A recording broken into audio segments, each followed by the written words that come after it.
नमस्कार, मैं हूं अंशिता। मोदी जी का दावा है ना खाऊंगा ना खाने दूंगा, लेकिन बीजेपी में तो कमीशन पर काम होता है, वो भी फिक्स कमीशन के साथ, ना उससे ज्यादा ना कम। नहीं नहीं, ऐसा हम नहीं कह रहे, बल्कि ये खुलासा तो खुद बीजेपी के ही एक विधायक ने कर दिया।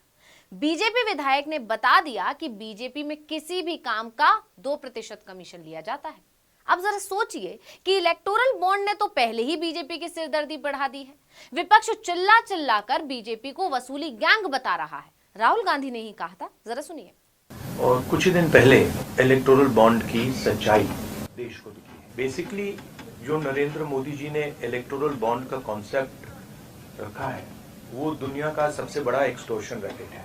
मैं फिर से कह देता हूँ, दुनिया का सबसे बड़ा नेशनल लेवल का एक्सटॉर्शन रैकेट है। इसी बीच अब बीजेपी के विधायक की खुले मंच से बोल रहे हैं कि बीजेपी में 2% कमीशन चलता है, तो विपक्ष के उन तमाम आरोपों को बल मिल गया कि बीजेपी कमीशन वाली पार्टी है। और हैरानी की बात तो यह है कि ये हाल तो खुद पीएम और गृह मंत्री के गृह राज्य का है। जी हाँ, गुजरात का। तो बाकी राज्यों में क्या ही होता होगा। आप जानते हैं कि लोकसभा चुनाव की तारीखों का ऐलान हो चुका है। इसके चलते देश का सियासी पारा गरमाया हुआ है। राजनीतिक दलों के बीच आरोप प्रत्यारोप का दौर चल पड़ा है, लेकिन बीजेपी के लिए मुश्किल इसलिए ज्यादा बढ़ गई है क्योंकि ये पार्टी पर कमीशन खोरी का जो आरोप है वो विपक्ष की वजह से नहीं लगा है, बल्कि उनके अपने विधायक की वजह से लग गए हैं। दरअसल गुजरात के जलालपुर से भारतीय जनता पार्टी के विधायक रमेश भाई छोटू भाई पटेल के एक बयान से खुलासा हुआ है कि भाजपा तंत्र के भीतर यानी कि अंदर 2% कमीशन प्रणाली मौजूद है। बीजेपी विधायक एक कार्यक्रम में शिरकत करने पहुंचे थे, जहां उन्होंने नवसारी जिले के विजलपुर इलाके में एक झील सौंदर्यीकरण परियोजना पर चर्चा करते हुए पार्टी में भ्रष्टाचार मौजूद होने की पुष्टि कर दी। सरकारी ठेकेदारों को हिदायत देते हुए उन्होंने सख्त लहजे में कहा कि भाजपाई व्यवस्था के अंदर 2% कमीशन के अलावा किसी को पैसा ना दे। मतलब समझ रहे हैं आप, बीजेपी में कितनी ईमानदारी के साथ कमीशन खोरी और घूसखोरी चल रही है। विधायक साहब कह रहे हैं 2% से ज्यादा किसी को एक पैसा फालतू नहीं दिया जाएगा।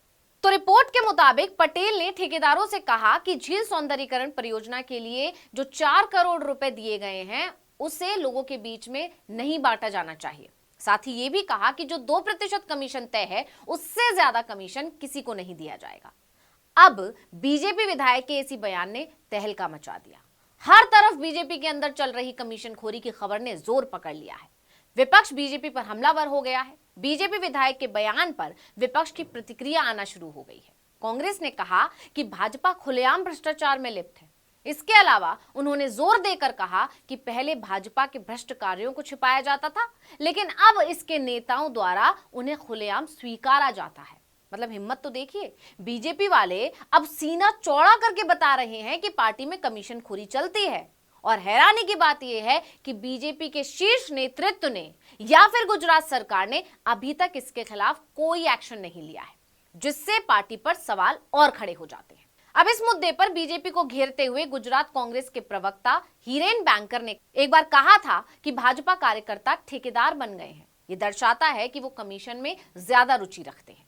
भ्रष्टाचार या कमीशन खोरी की बात करें तो गुजरात हमेशा से सुर्खियों में रहा है और गुजरात में कई दशक से बीजेपी ही सत्ता में है। ऐसे में अब बीजेपी विधायक के ही खुलासे ने बीजेपी की टेंशन बढ़ा दी है। वहीं अगर बात करें बीजेपी में कमीशन खोरी और भ्रष्टाचार की, तो पार्टी पर तो कर्नाटक में भी कमीशन खोरी के आरोप लगे थे। आपको याद भी होगा, कर्नाटक चुनाव के दौरान कांग्रेस ने पे सीएम के पोस्टर्स छपवाए थे। 40% कमीशन वाली सरकार का नारा लगाया था।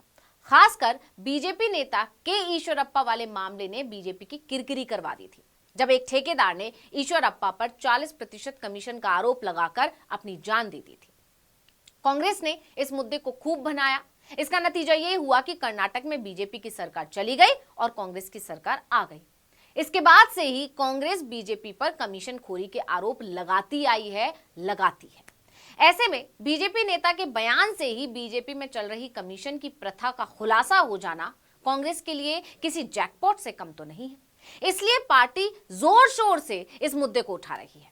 ये आरोप इसलिए गहरा रही है क्योंकि बीजेपी की तरफ से अभी तक अपने ही विधायक के इस बयान पर ना तो कोई प्रतिक्रिया आई है, ना ही बीजेपी नेता के खिलाफ कोई एक्शन लिया गया है।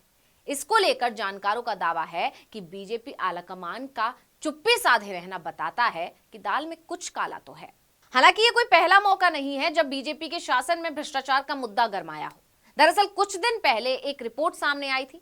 ट्रांसपेरेंसी इंटरनेशनल नाम की एक संस्था है जो भ्रष्टाचार से लड़ने और सार्वजनिक जीवन में पारदर्शिता को बढ़ावा देने के लिए 100 से ज्यादा देशों में काम करती है, लगभग 180 देशों में। उस संस्था के भ्रष्टाचार सूचकांक के अनुसार भारत भ्रष्टाचार के मामले में 2022 में 85वें स्थान से फिसलकर 2023 में 93वें स्थान पर आ गया है। देश की रैंकिंग 8 स्थान नीचे खिसक गई है, यानी बीजेपी के शासन में देश में भ्रष्टाचार चरम पर है। इस रिपोर्ट ने भी केंद्र की मोदी सरकार की खूब फजीहत करवाई थी और अब बीजेपी विधायक के बयान के बाद तो गुजरात सरकार सवालों में घिर गई है। देखना होगा पार्टी अपनी छवि को बचाने के लिए क्या पैंतरा आजमाती है। तो इस वीडियो में इतना ही। आपसे अनुरोध है, YouTube पर हमारे चैनल आर्टिकल 19 इंडिया को सब्सक्राइब कीजिए, WhatsApp पर फॉलो कीजिए। हमें बताइए आपको हमारा ये वीडियो कैसा लगा। आने वाले दिनों में हम और किन मुद्दों पर वीडियो बनाएं ये भी जरूर बताइए। ट्विटर हैंडल है आर्टिकल 19_India, इसे भी फॉलो कर लीजिए। नमस्कार। कुछ साल पहले नरेंद्र मोदी जी ने ये हिंदुस्तान का जो पॉलिटिकल फाइनेंस का सिस्टम है उसको साफ करने की बात की थी और इलेक्टोरल बॉन्ड्स का जो कॉन्सेप्ट है वो नरेंद्र मोदी जी ने डेवलप किया और उसको इम्प्लीमेंट किया। और कुछ ही दिन पहले इलेक्टोरल बॉन्ड की सच्चाई देश को दिखी। बेसिकली जो नरेंद्र मोदी जी ने इलेक्टोरल बॉन्ड का कॉन्सेप्ट रखा है वो दुनिया का सबसे बड़ा एक्सटॉर्शन रैकेट है।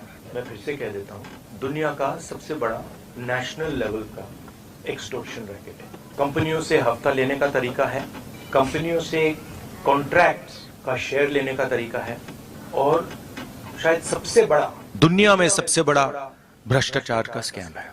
इसके सब आंकड़े आपके सामने हैं। पूरी कंपनी की लिस्ट अभी आई नहीं है। इसमें शेल कंपनीज हैं, इसमें सीबीआई ईडी से प्रेशर डाल के पैसा लिया जा रहा है, डेट्स हैं, कंपनी पर केस लगता है, उसी के थोड़े दिन बाद बीजेपी को पैसा मिलता है, हजारों करोड़ रुपए का कॉन्ट्रैक्ट मिलता है, कॉन्ट्रैक्ट का एक कट बीजेपी को डायरेक्ट मिलता है। तो ये प्रधानमंत्री का कॉन्सेप्ट है और दुनिया में सबसे बड़ा भ्रष्टाचार का, करप्शन का उदाहरण है।